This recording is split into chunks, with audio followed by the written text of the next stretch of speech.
So one of the things I'm going to try and get better at doing is shooting video. You know, the pictures are good, but they don't really put things into perspective very well. The problem with shooting video is editing. So we bought the simplest editing software that's supposed to be out there. Not gonna lie, it's you almost need an engineering degree to be able to figure it out. So what I am gonna do is most of the videos I'm just gonna shoot raw. So if I stumble on words or anything like that, it is what it is. The other thing that I'm gonna do is I'm gonna show you success, but I'm also gonna show you, the learning lessons or the failures that we've come across while trying to do things.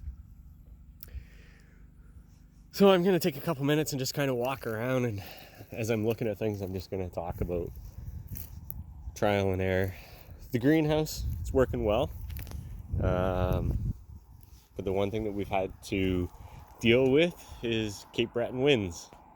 It's not the most square building that it was when we first put it up.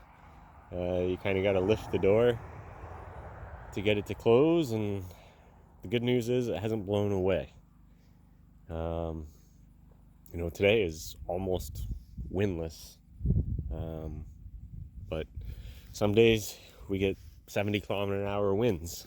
So dealing with that sometimes is a learning lesson, whatever we want to say. So one of the other things that I've kind of had to accomplish today is it's almost the 2-month mark since we've been here. Corinne had to come out about a month, or actually she came out a couple weeks after I came out, so that I could get things kind of set up. And the reason for that is Corinne works remote. So we'd had to have the internet up, and Starlink, not gonna lie, amazing. It's lived up to everything that we read about it. Now, that being said, I tried to run the Starlink and everything off the solar at first, and it just doesn't keep up. You can see today, this is their description of partly cloudy. So, solar, if I added to the battery bank a lot, then on the sunny days maybe I could do it. So, unfortunately, we've been running the generator a lot. Pretty much 12 hours a day. So when we came out here, the generator had 0 hours on it. And in 2 months, almost 600 hours now. You're supposed to change the oil every 100 hours, so every Saturday I drain the oil. Now, the good news is it's easy to do. Generator itself is a Champion inverter. It's fairly quiet for as far as generators go. I'm really happy with it. The only complaint that I would have is that within the first 100 hours, the pull cord was starting to break. So I had to kind of homestead fix it, because you can't just buy a pull cord for it. You got to buy the whole assembly. So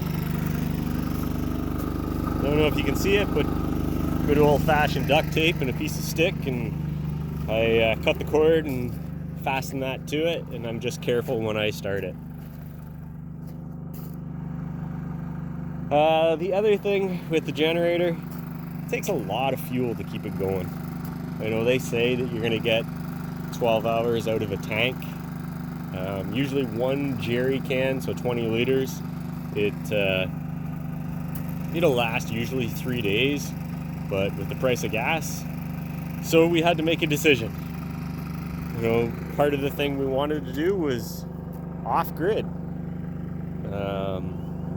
but we had to kind of step back from that a little bit, and we're starting to have power put in to the shed to be able to run the trailer for Starlink and all the comforts of home.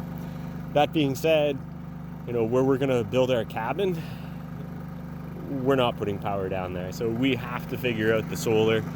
I'm starting to do a little research on wind.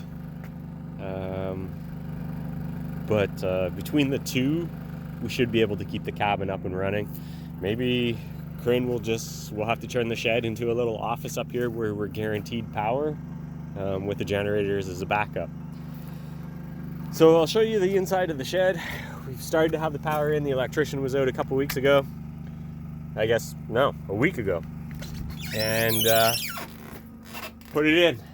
So there's our breaker box. We had to have a light inside the shed, a plug inside this shed, and a light outside the shed.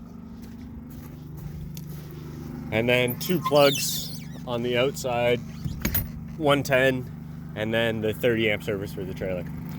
So I mentioned wind earlier, and I'm just going to show you the top of the shed, just how serious wind becomes an issue. And you'll see the upright coming off the shed and just how beefy the support is for the wind itself. I know usually you'll see a guide wire or something, but nope, it's pretty stable. Now you can also see we don't have our poles yet. And when you talk to Nova Scotia Power, it's a contractor that puts the poles in, and we have no idea when he's going to show up. So in the meantime, we continue to run the generator. Once the poles come in, it's anywhere from 5 to 10 days before they come and actually hook up the power. It'll be not a lot nicer to have the power. I don't know if nicer is the word, but it's definitely going to be easier.